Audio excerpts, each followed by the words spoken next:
What is up, my dashing dudes? I am the Hans TV, and today I want to welcome you to a Reddit that just makes you go, This is r/TalesFromTechSupport. Our first post for the day comes from Mataza265. The user is always wrong. So today I had a ticket to deal with a printer. So I followed what the user put in their ticket because they aren't in. So I checked it and there was no issue besides a jam. I clear the jam. I get an email 30 minutes later of this user going off on me for closing the ticket and not fixing the printer. So I explained to him what happened and what I saw. The user called me an idiot and how I shouldn't have this job. Then come to find out, when I get to the user's desk, he was talking about his personal printer, but put it in as the one his whole row uses. So then, when he finally clarified, instead of apologizing for his unneeded outburst, he simply said, "You should have known that this was the printer in the first place." Like I'm supposed to use my IT powers to get into the network and find the issue. I didn't know we lived in a world that was possible. OP, living in this world and working in tech, you'll find out that pretty much anything is possible. Also, this guy was a moron. This next post comes from Chedstrom. End user is upset because we solved the problem? Got a ticket of a user who could no longer RDP into their desktop from their laptop. This is done while both devices are remotely connected. We had just replaced their firewall and set up remote access for users via SSL VPN. In the process, we were not aware of one user with a special setup. They are a remote user with a desktop and laptop. The desktop is at their beach house, and when traveling they use the laptop to RDP to the desktop. I didn't inquire why because I knew I'd be sorry for asking. This worked with the old firewall and now it did not, so the ticket was opened. First level escalated it to me to look into it. I knew fairly quickly that the new firewall was designed to SSL VPN. Users could not see each other. I found a solution. Modified the firewall, and then informed the user via email of the change and email back to confirm it works. She called later that day, was escalated to someone else on my team, and was upset. When my teammates sorted out the problem, they found out the configuration I used successfully worked and the user could RDP into the laptop as before the change. That's not what they were upset about. They didn't want to be set up differently from the other remote users. Keep in mind, that's how this one user was set up previously to the firewall change. My teammate updated their laptop so it is using the same software and setup as other remote users, and she went on her merry way. Danged if you don't solve it, danged if you do. I don't understand this lady's logic.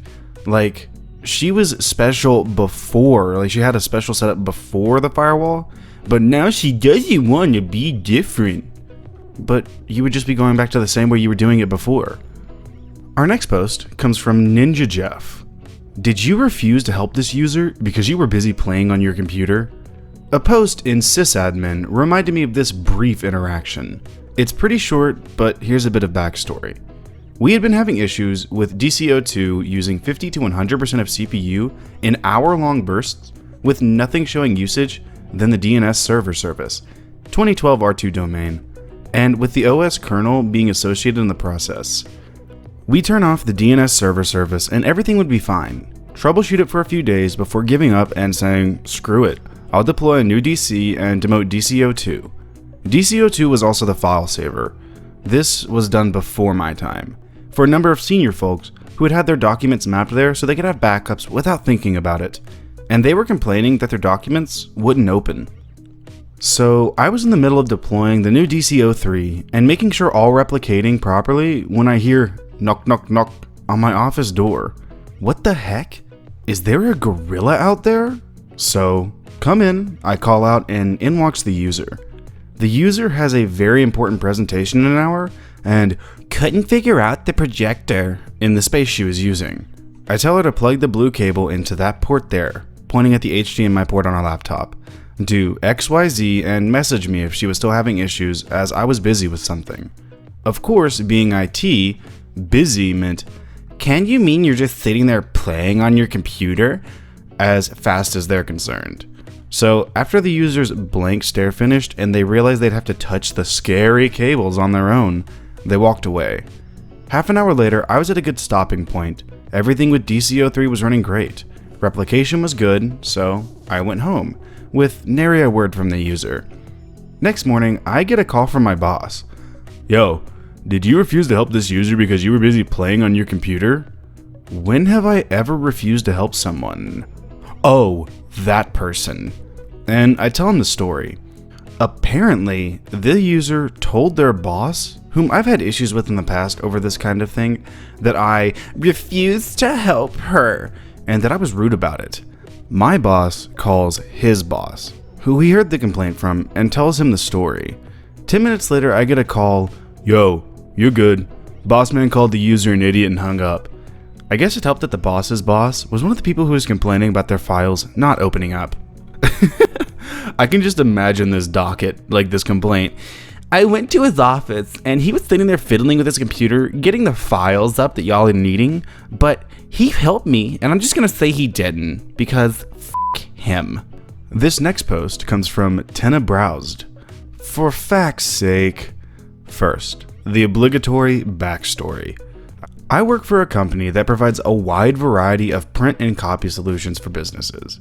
My primary responsibilities are the physical repairs and installations of printers and copiers. That's right, I'm the dreaded copier guy. I know IT generally doesn't love us, but I do try to make things easier for everyone. Some of the time, IC support even makes my life easier too. I frequently receive calls on my board regarding issues that are beyond my purview.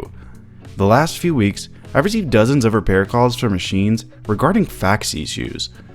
Other than a few settings that can improve reliability for the faxing, there is nothing we can do to get faxes working again. Sometimes I can talk to the phone company directly to see if they can reconfigure their switch to troubleshoot the dedicated fax line. Not this time. As most of us know, many offices still insist on using fax machines, even when their phone lines are set up on a VoIP system. This particular office has an Image Runner 1435, read old, multifunction printer. They have a contract with my company for repairs and maintenance. After receiving the call for their faxes failing after switching phone systems, I head over to the office to see what I can do to get things up and running. I go through all the usual steps, checking connections and seeing if the machine can get a dial tone when it picks up the line. It does, and I'm able to dial out with tone and can even hear my cell phone's voicemail message. In the very rare times that the part of the machine that faxes is failing, we aren't able to get a dial tone or the machine will display an error code. I tell the customer that it seems to be interacting with the phone line correctly, but the phone line itself is not configured to fax correctly. When I explain to the customer that I don't have the ability to fix the phone configuration for them, she's confused but thankful that I helped. The next day, I receive another call from the customer, saying their IT came and looked at things and said it must be the machine. I head back over and I bring another technician who knows more than I do about these things. He spends about 5 minutes checking the same things as I do and tells the customer, nope, not the machine. Work with the phone company on this. You'll want a dedicated fax line or else the faxes might not work at all. At this point, I feel really bad for the customer, but any other G3 fax machine will interact with a phone line in the same exact way. As of today, they've continued to call my company trying to get us to fix their issue. I've run out of ways to tell them we can't. I'm so tired of these calls. I can just imagine the calls that they're getting every day from this company. Hello, this is printer service. What can I do for you? Yes, we had one of your specialists come out and take a look at our fax machine the other day, and they told us to call the fax machine service, but we're going to keep on calling you instead. Well, call the fax machine service. We can't help you. Click. This next post comes from Colorado Expat. You should know all about this stuff. An intro and some necessary backstory. Way back at the end of the last century, I worked as a network engineer / admin for a large law firm with multiple small branches statewide. The nicest part of the job was I traveled all over the state staying at nice hotels, as I went to support the branch offices. Note that tourism is big in this state, so I was going to a lot of really nice places. However, it is a flyover state, landlocked and about 2,500 miles east from the nearest ocean. The downside was that law offices seemed to be staffed almost exclusively with entitled people. I'd gone to one branch office to upgrade the network server, new hardware, up-to-date OS, the whole works. The powers that be at the head office couldn't be convinced of the need for server-based antivirus, which would integrate the email server.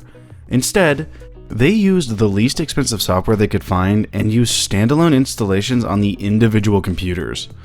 A major drawback to this was that it relied upon the network users to actively participate in antivirus checks, such as running a scan on email attachments prior to opening them. Another indicator of their frugality, read stingy, penny pinching, and cheap, was the refusal to buy a laptop for the IT department to use when traveling. We were told to just find an unused computer in the office we were visiting and use that. Needless to say, these two factors didn't make our job any easier. After all, the attorney's time was too valuable for them to waste 30 seconds each time they got an email attachment, and they definitely didn't like other people using their desks and computers.